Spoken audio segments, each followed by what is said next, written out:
and welcome to VOSR International, the voice of shortwave radio. I'm your host, Wavecrest Guy. This broadcast is being transmitted by WRMI, Radio Miami International, in Okeechobee, Florida, on both 9455 and 15770 kilohertz.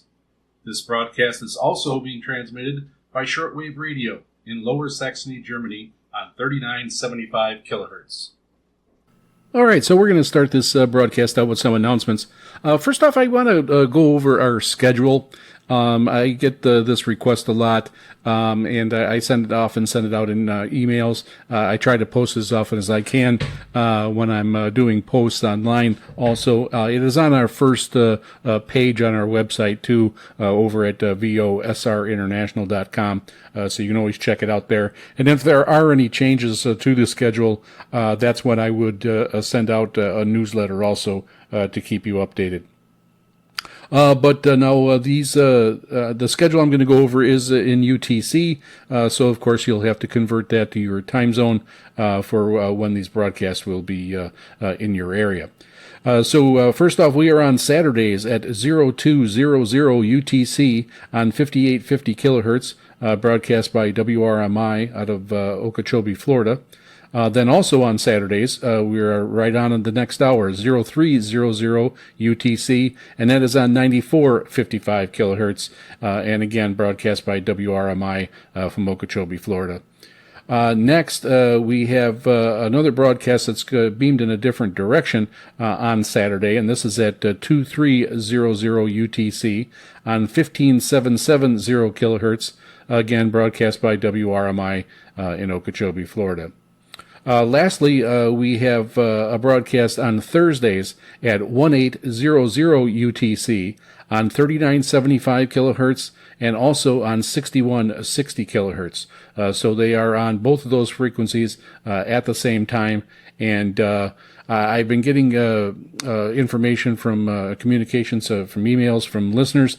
And right now, I don't know if it's just propagation, but 6160 kilohertz has been doing a little bit better. But 3975 has also worked for many people too. So you can try both of those frequencies, and please let me know how they're coming in your area. And now, how to follow us and get more information about VOSR International. You can go over to Facebook if you're on that medium. You can join our group at VOSR International. You can go over there. If you join the group, then you can go ahead and post, and you can read posts that are in there. I usually try to give updates a few hours before broadcasts go on, kind of give a little summary on a couple of segments that are coming up during that broadcast, and of course I put the schedules. You can also post reception reports, and you can post reception reports of any shortwave broadcast that you're picking up. Doesn't have to be the VOSR International broadcast, and let us know the equipment that you're using and that type of thing. You can also post a comment about the show, about segments, or if you have more information or like more information. So go check us out on Facebook.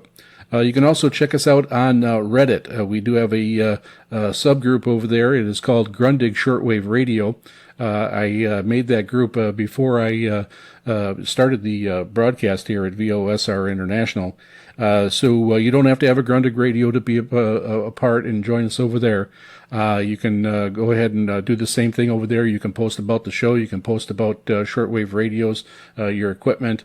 There's a big group of people over there that have a lot of information that can help out people, and they really enjoy watching other people's equipment and seeing what you're using and what's working in your area. Then, of course, you can go over to my YouTube channel at the Wavecrest Guy. I've got quite a few playlists there because I have a lot of reception reports, and I've got a bunch of playlists that I separated them in. I also do reviews on some radios, and you'll see those in there also. And then I also have a playlist for our past broadcasts of VOSR International. So all the broadcasts are on there. You can go back to the very first broadcast that was on February 28th of 2025, and you can go check that out and listen to that. And then lastly is our website. You can go over to VOSR VOSRinternational.com. A lot of stuff on there about the show. Whenever I do segments, if I have more information or some pictures that I can pass along to everyone, I go ahead and I put those on there, so you can go check that out. And those will be separate pages. Those will be separate pages in the website, and you can go check out all that more information than I can give you over the air. Also, we have our VOSR International Listeners Map. If you send in a correspondence, tell me where you're located at. I'll put a pin on our listener map on your location, and you can go over there and check that out. Also, I've got there's quite a few pins on there already. We're getting close to 400 pins on there, I believe, so they're adding up, and they're from all over the world. So it's really neat to see how the broadcast is going out and how it's being received in a bunch of different locations. We also have a page for our listeners' radios. You can send in pictures of your radios. You listen to your radios, your radio room, your setup, your equipment. Send those pictures in, and we get those put on there. You can flip through there. Some really nice radios being used, some really nice older radios that are still in commission and still listening to broadcasts. It's really nice to see those old ones still being in use today. And then a lot of the newer ones and a lot of really popular radios. So go ahead and check those out over on our listeners radio page. And again, I do have a page over there that links over to the YouTube channel of the all our past broadcasts. So they have a link for all of them over there also. So there's many ways that you can get this information. But if you head over to our website, you can go to our past broadcast page and go ahead and catch up, because sometimes with propagation, and we are a weekly show now, so we're not having rebroadcasts, so that does make it easier to miss a broadcast, and you can keep up to date and maybe even catch a part 2 of a two-parter that you might have missed. All right, and now on with the show. Our next segment is going to be a segment on historic shortwave radio broadcasts. Now, just like many of these others that I bring up on this during this type of segment, some of these announcements or speeches were not given solely on shortwave radio, but they were broadcast on shortwave radio either simultaneously or the next day to get the worldwide audience, especially some of these that were done in the 1950s and 1960s, of course. Then they started going out on television more often. And this one actually did go out in July 26th, 1953. It is going to be President Eisenhower delivering an address announcing the signing of the Korean War armistice. Now, I do have a clip of it. I was trying to look for an original clip, and I did find one. This has got a little bit of music that you might hear playing in the background, but otherwise it is the actual clip of Eisenhower giving the address from the White House. First off, I want to just talk a little bit and give an overview of the Korean War, and then I'll get into the armistice. And it does have some interesting facts to it that a lot of people might not know. So the Korean War went from June 25th, 1950 to July 27th, 1953. Was a conflict between North Korea, supported by China and the Soviet Union, and South Korea, who was supported by the UN and the U.S.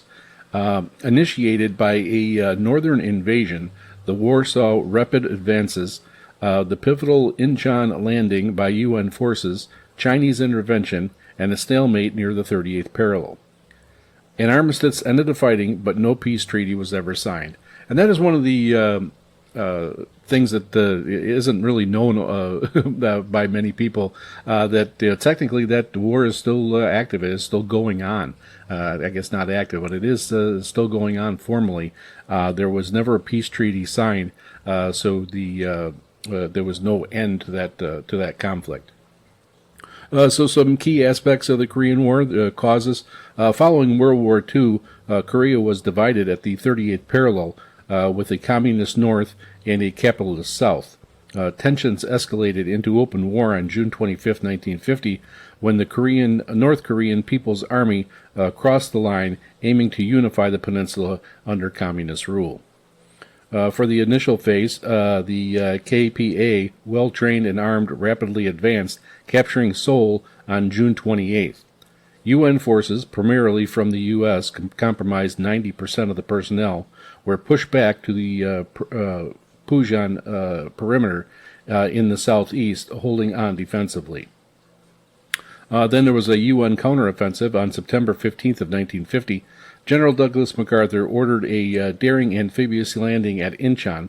This served the KPA supply lines, forcing a retreat and allowing the UN forces to recapture Seoul, cross the 38th parallel, and advance toward the Yalu River, the Chinese border. Then we have the Chinese intervention. Fearing a hostile border, China intervened on October 19, 1950, sending the People Volunteer Army across the Yalu River, which drove UN forces back south. So you see, this kind of went rather quickly, starting on June 25th, and then with China entering in on October 19th of 1950. So rather quickly. So then, towards the end, there was a stalemate and armistice. The war became a bloody stalemate around the 38th parallel. On July 27, 1953, an armistice was signed, creating the Korean Demilitarized Zone, the DMZ, which remains one of the world's most heavily armed borders. The lasting impact, the war left millions of soldiers and civilians dead, cemented the division of Korea, and hardened the Cold War lines. The conflict is often called the Forgotten War because it was overshadowed by World War II and then the Vietnam War. So North Korea has a long history of using shortwave radio, and to this day they broadcast from several broadcasting stations in North Korea, and then they're also heavily into jamming other broadcasts coming into their country because they are so heavy-handed in regulating their own people. So they don't like to get outside information in. Everybody knows that North Korea is the most guarded and most isolated country in the world, and it's really interesting to listen to that station. They do broadcast in English also, and many other languages, from North Korea.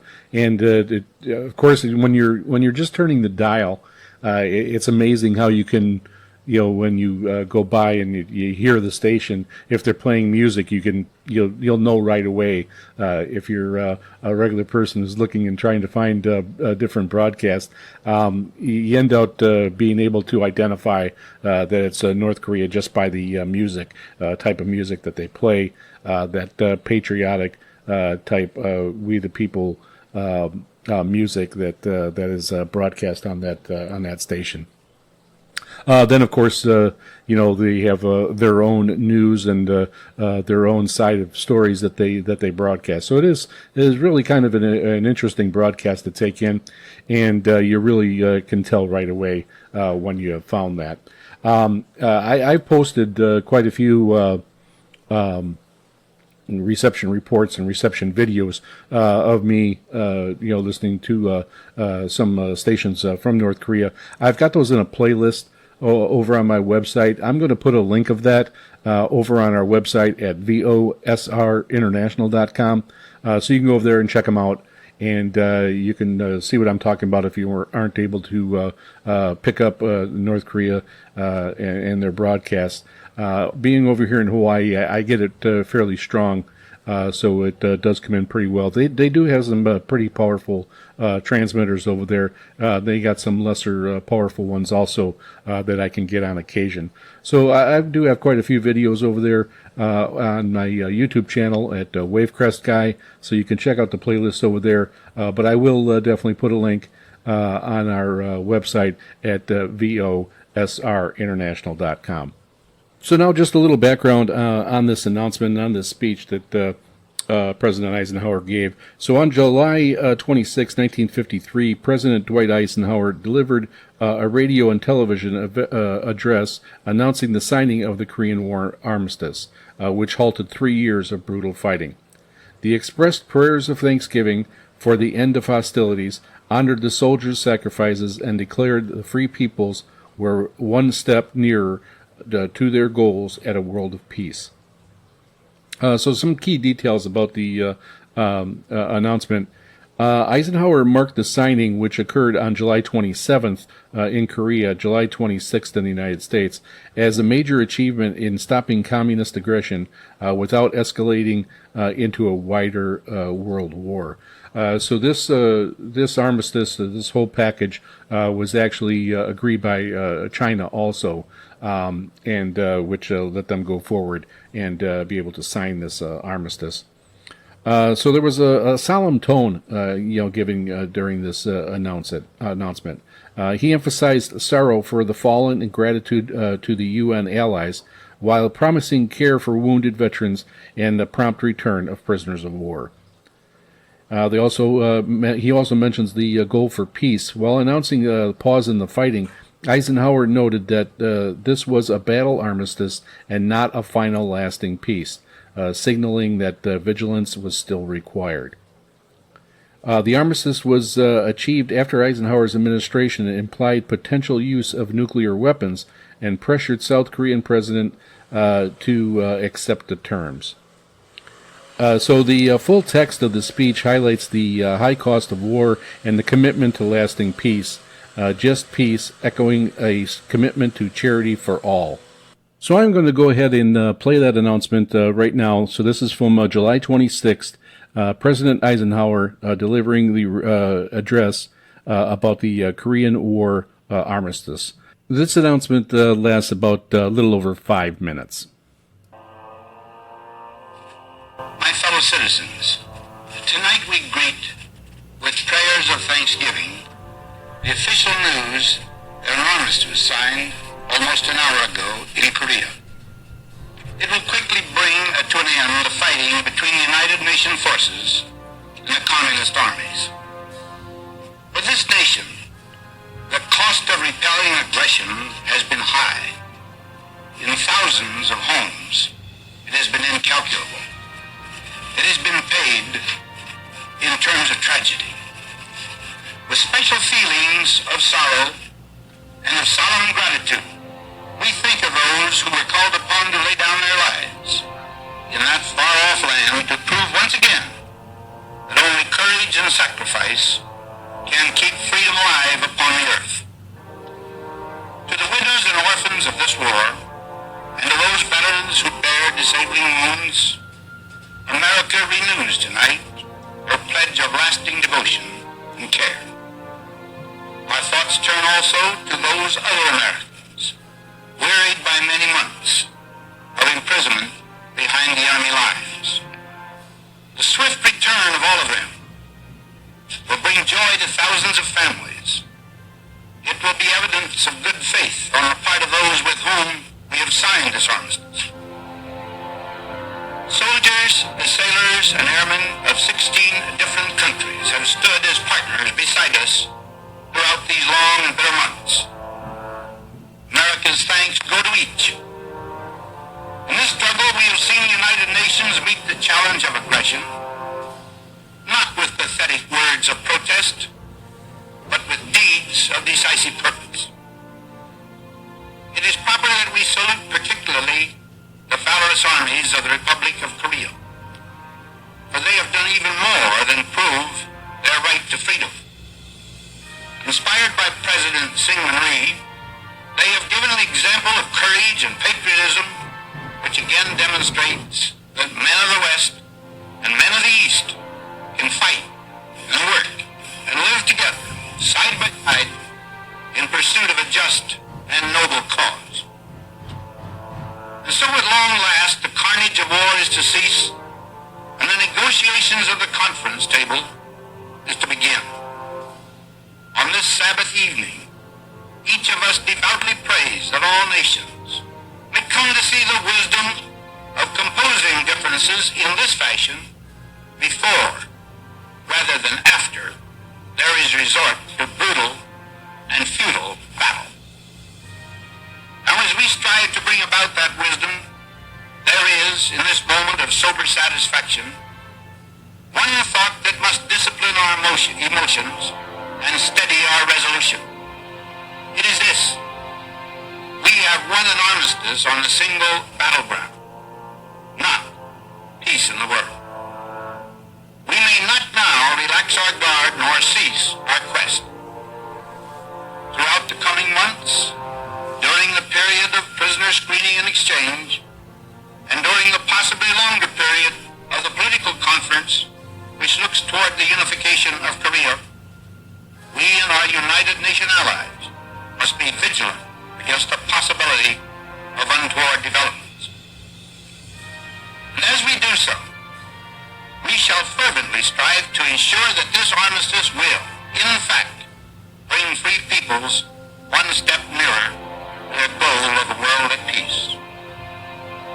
My fellow citizens, almost 90 years ago, Abraham Lincoln, at the end of a war, delivered his second inaugural address. At the end of that speech, he spoke some words that I think more nearly would express the true feelings of America tonight than would any other words ever spoken or written.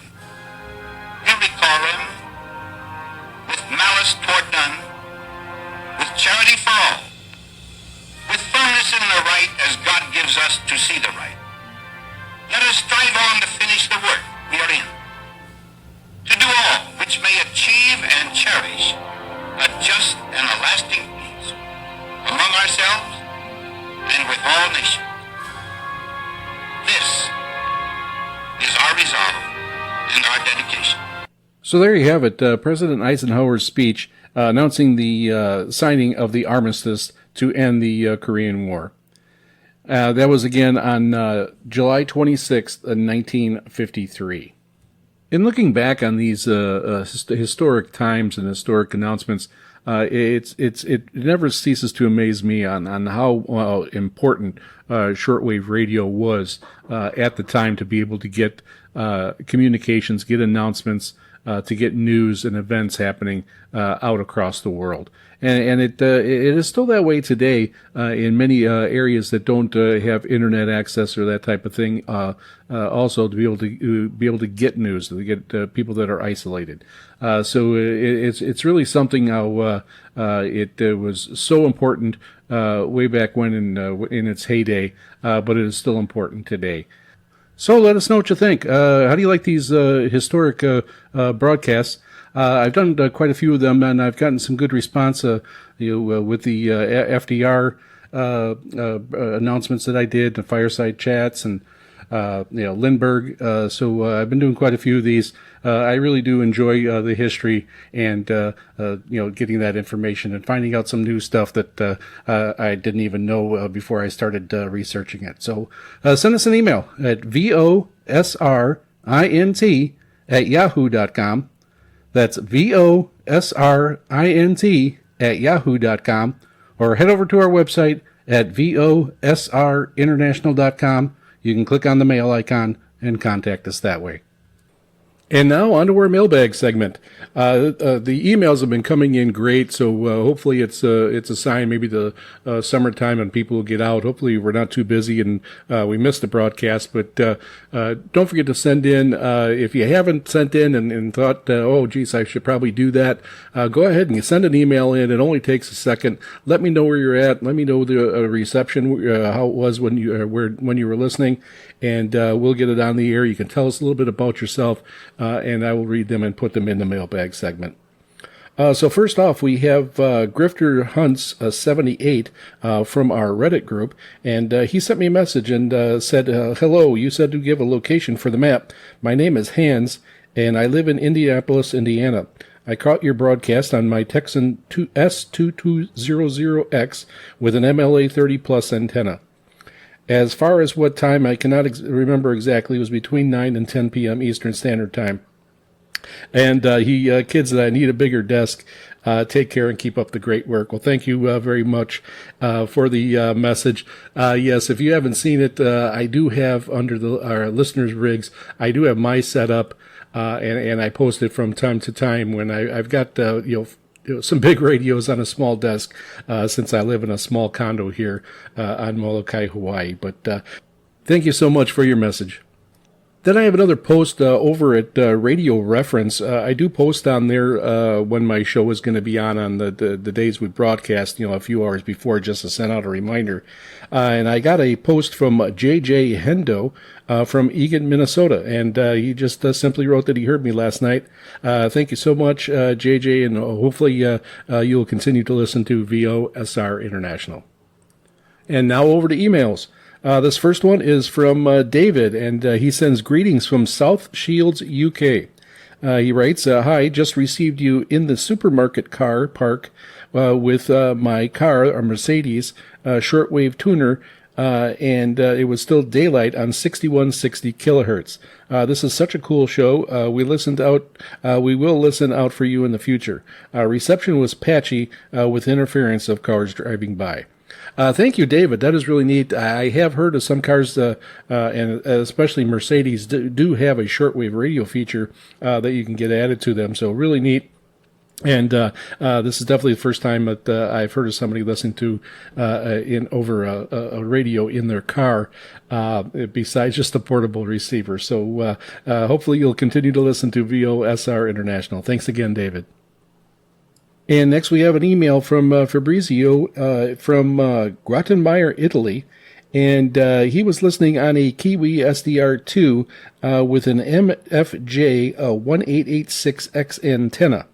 And he was listening on April 15th, and he was listening on 6160 kilohertz.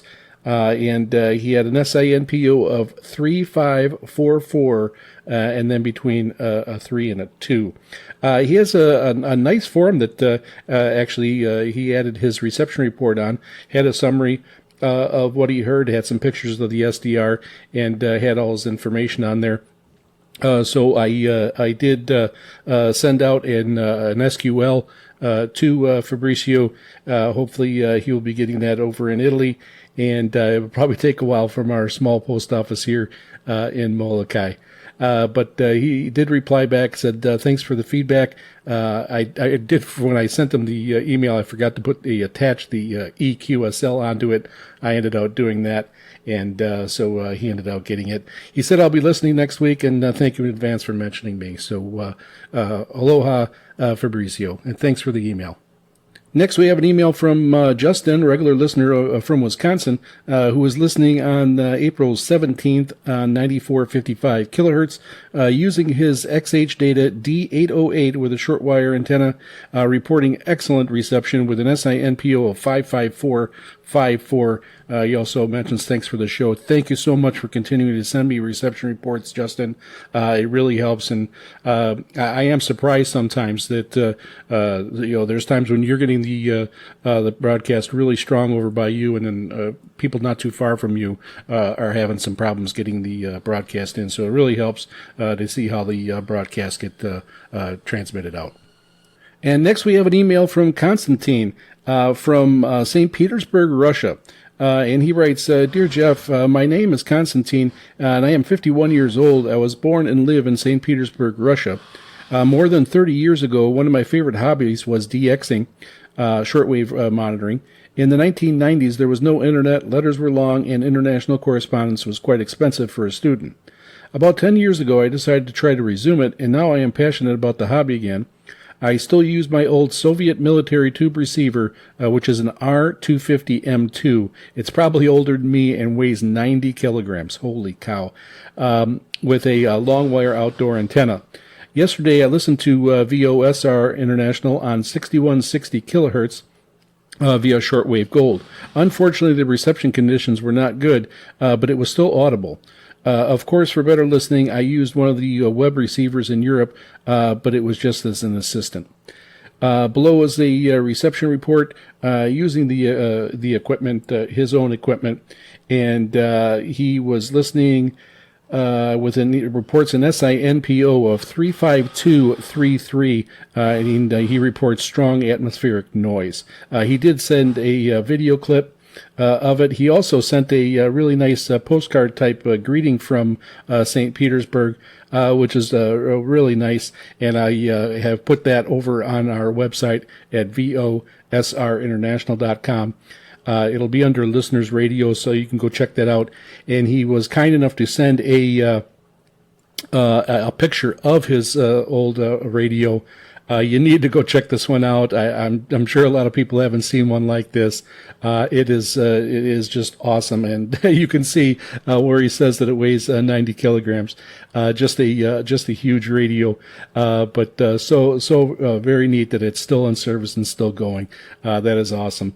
So thank you, Constantine. Thank you very much. Please let me know when you get your QSL in the mail. Hopefully you will get it. He did ask, because he didn't know how the mail was going to get through, that I just take a picture of it and send it in an email, which I did. So at least he has that if he doesn't get the physical card, but hopefully he will. So thanks again, Constantine. And next we have an email from EcoStar771, and he writes, greetings. This was on 4/18 of 2026, and aloha. I spent many years in Hawaii. Big Island is my favorite, especially Volcanoes National Park. I bicycled all the islands, never been to Molokai though. Anyways, picked you up on 9455 shortwave using a Texan PL210 receiver on April 17th. Used a 25-foot speaker wire up in the branches for better receptions. And he says, mahalo, and from Arizona. USA. Thank you so much for this for the message. Yes, there's a lot of people that come to Hawaii just to bike, and a lot of times they'll go up to the higher mountains and then ride down, and then ride around when they get down also. So some fantastic views up there in the mountains on the other islands here in Hawaii. A lot to look at, and if you're into astronomy, the stargazing in clear skies is just unbelievable. So thank you again for your email. And next we have an email from Greg. And he writes, I'm in Ossipee, New Hampshire, USA, and was listening on 4/18 of 26 on 15770 kilohertz. He writes, it sounds better than most FM stations. I'm using a Redicus TR113 using a telescopic antenna with a wire and alligator clip to it. And writes, cheers. So thank you very much for that, Greg. We only have a few listeners that sent in reception reports over in New Hampshire, and the way the 15770 kilohertz is directed, the reception is usually pretty good all along the East Coast over there.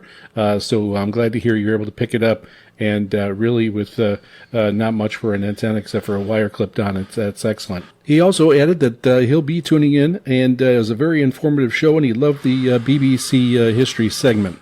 Thanks again for listening, and thanks for the email.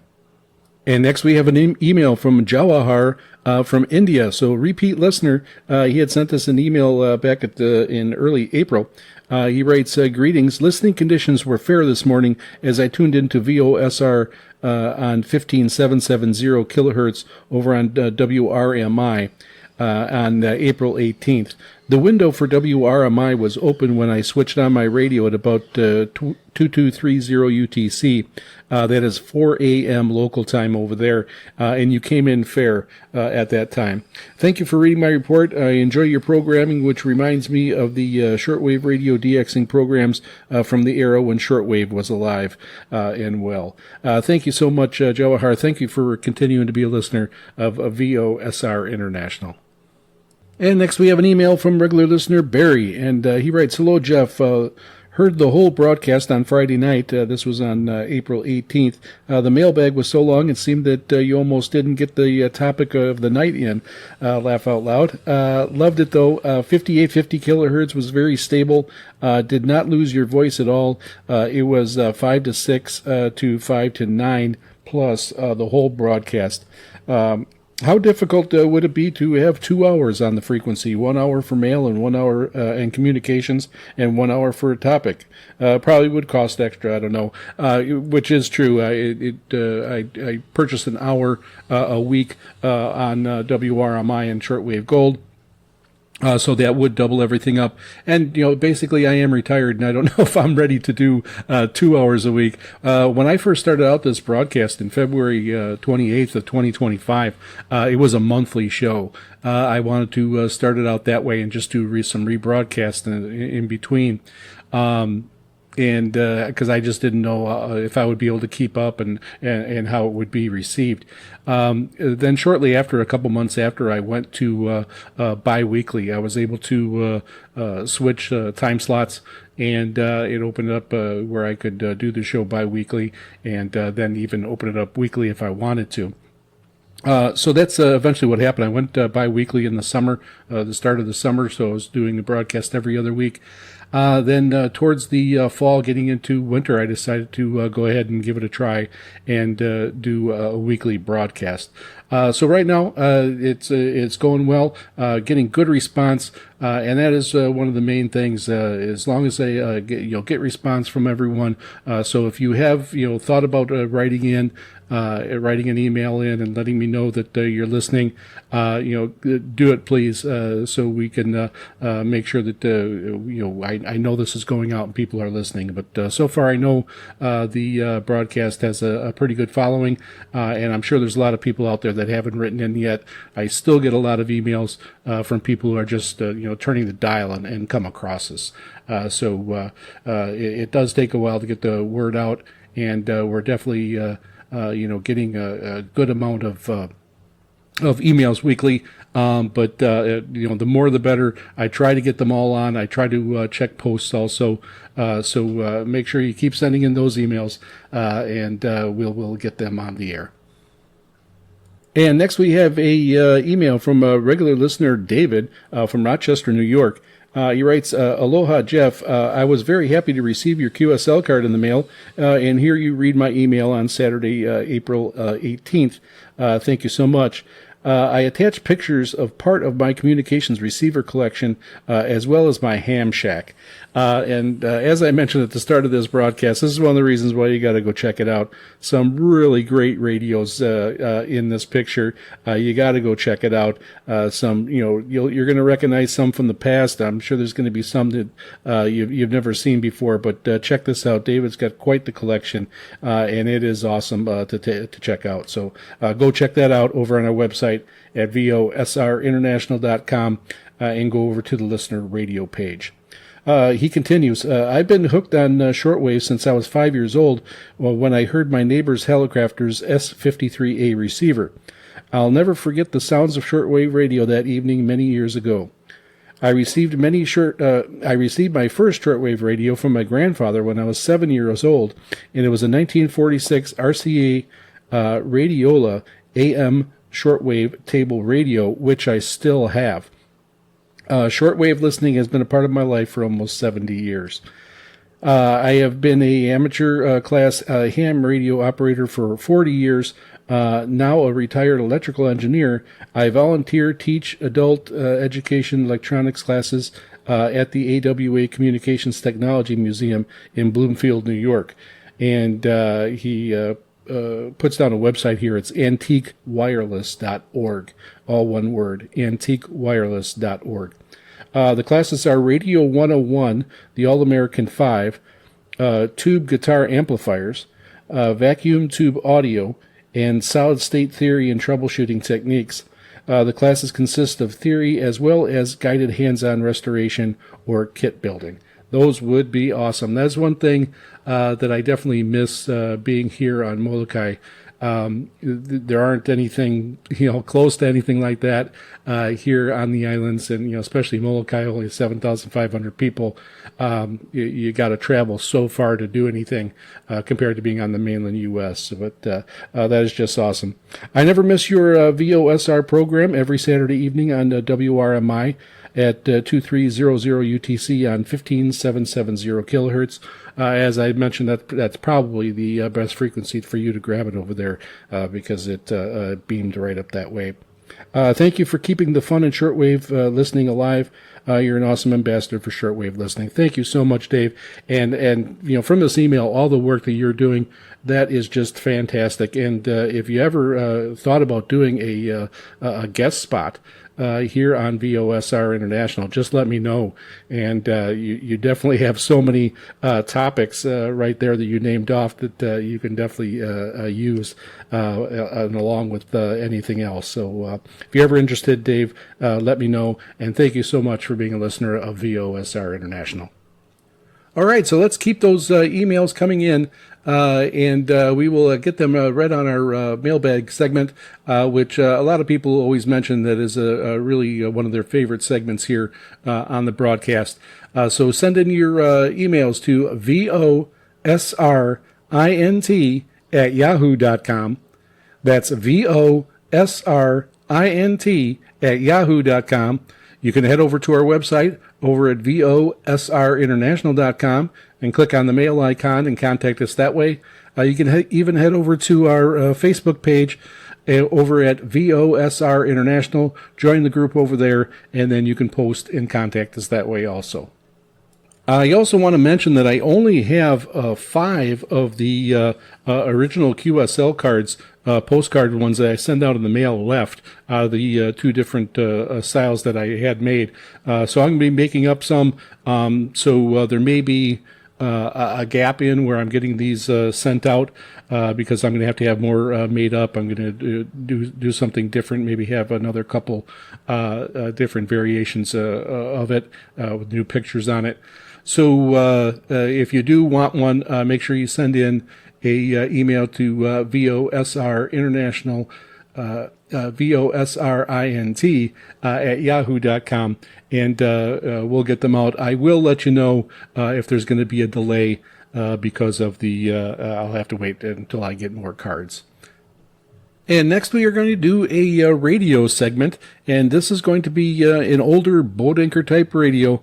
It is the famed Hallicrafters SX28. It is a radio that I do not have. I really wish I did have one of these. I really don't have any room for it. It is another huge radio, and most of the radios I have will probably be better anyways. But it is just an awesome piece of history, an awesome radio, and it is great to see a lot of these SX28s still operating. And hopefully, someone out there is listening to this broadcast of VOSR International, and they're listening on a Hallicrafters SX28. If you are, send in a picture of that, and we will get it over on our listeners' radio page on our website. So just going over a little bit of the radio here.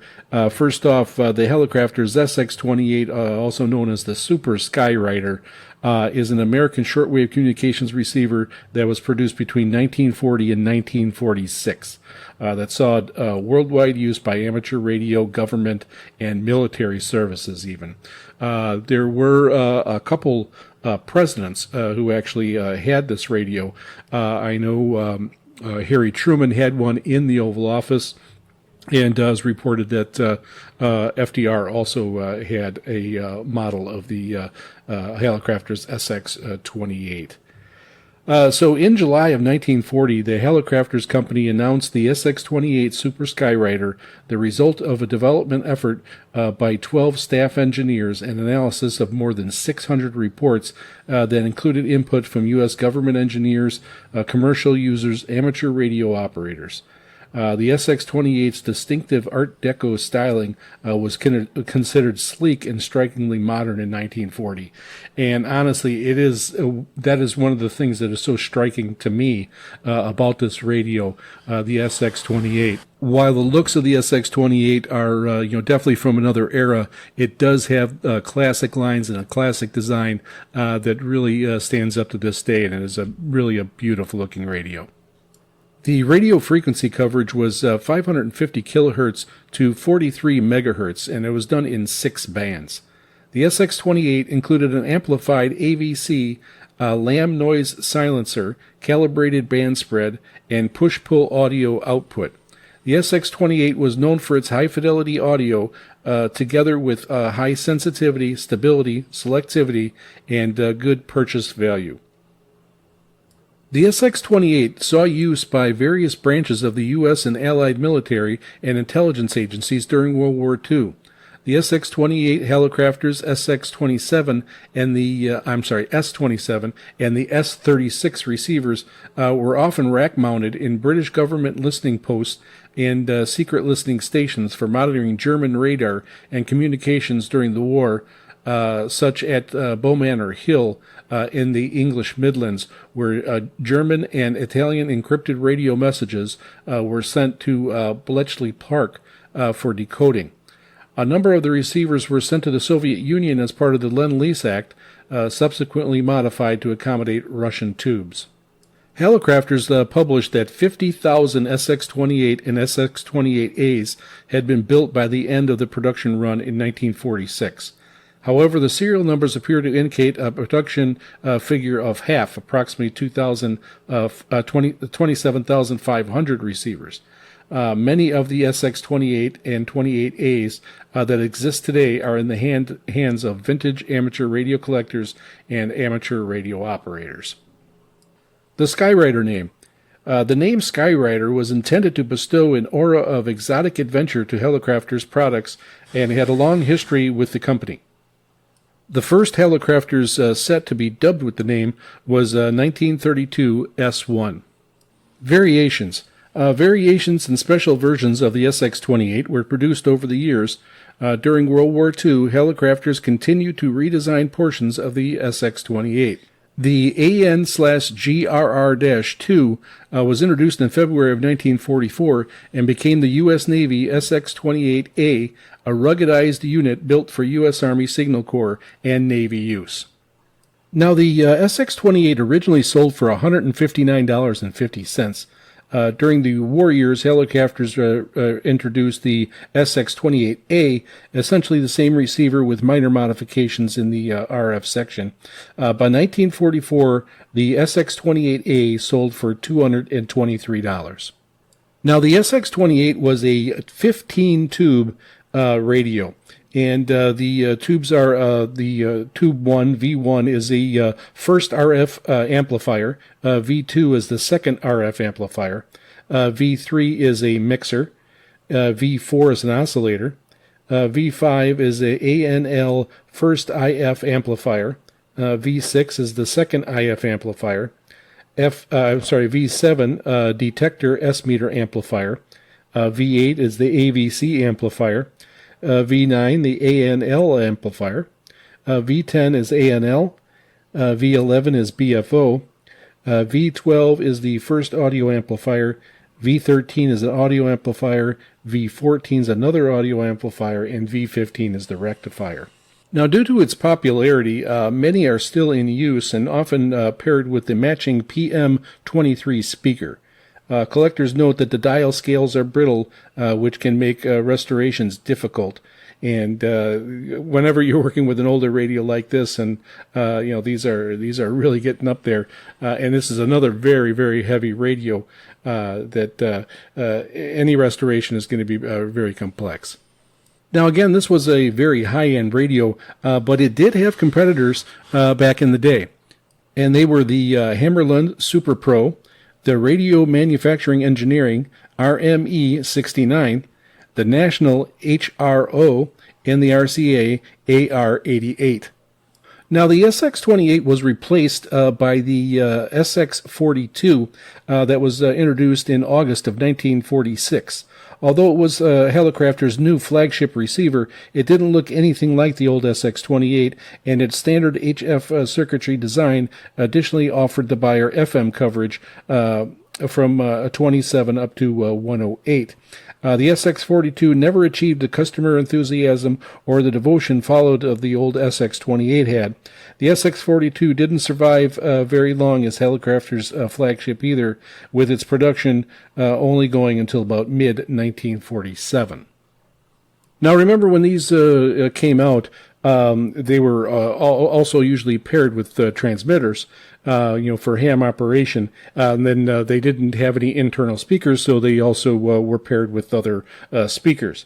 So the Hallicrafters SX-28 was paired with the Hallicrafters Jensen R12 bass reflex speaker. When the SX-28 was introduced in July of 1940, it was shown with a large bass reflex speaker. This was the Helicrafters Jensen R12. There were actually 3 speakers available from Helicrafters that were compatible with the SX28. The PM23, a 10-inch table speaker, was standard. Also available was the Jensen Helicrafters R8, an 8-inch speaker with a small bass reflex cabinet, probably for wall mounting. And then the largest cabinet style was the R12. The R12 speaker cabinet utilizes a wide-range 12-inch Jensen PM speaker with 5,000 ohm Z matching transformer to match the audio output of the SX28. The R12 cabinet is made up of 5 panels that clamp together using literal mounted clips. The back of the speaker screws in place and seals the cabinet except for the bass reflex port. The wood used is a soft lumber core that has a soft wood veneer. The R12s were painted a dark silver gray. Helicrafters called it gunmetal. And the decorative incised arch was filled with red paint. Originally, the wire screen grills were flocked with champagne-colored mohair, but was seldom survived to this day. R12s are only available up to the late 1940s, up to about the beginning of World War II, which accounts why they are so rare.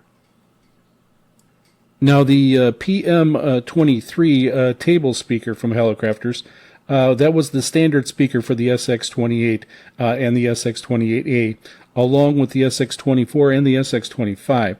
The PM23 was first introduced in 1939 for use with the SX23 and was still available through 1946.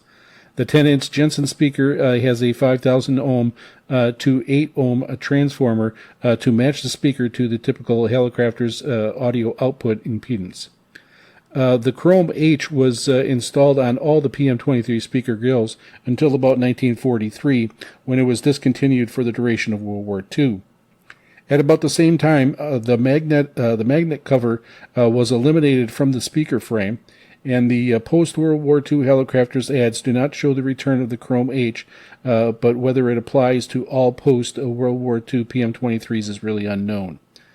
Most speakers are dated in some manner. Ink stamped on the frame or cone is most common. Now, the cases on these also varied at times, too, because many of these radios were rack-mounted. Especially the ones for the military, of course, were really intended for rugged use. So a rack mount really helped keeping these radios stable. So sometimes it depends on which one you're going to find out there. Some that were in the military or some that were designed for civilian, sold for civilian use. So you are going to see some variations in the cabinets. So now manufacturing post-war. The civilian production started in September of 1945 and continued around July of 1946, and the new 1947 models were introduced. The front panel identification was changed to SX28A as early as October 1945.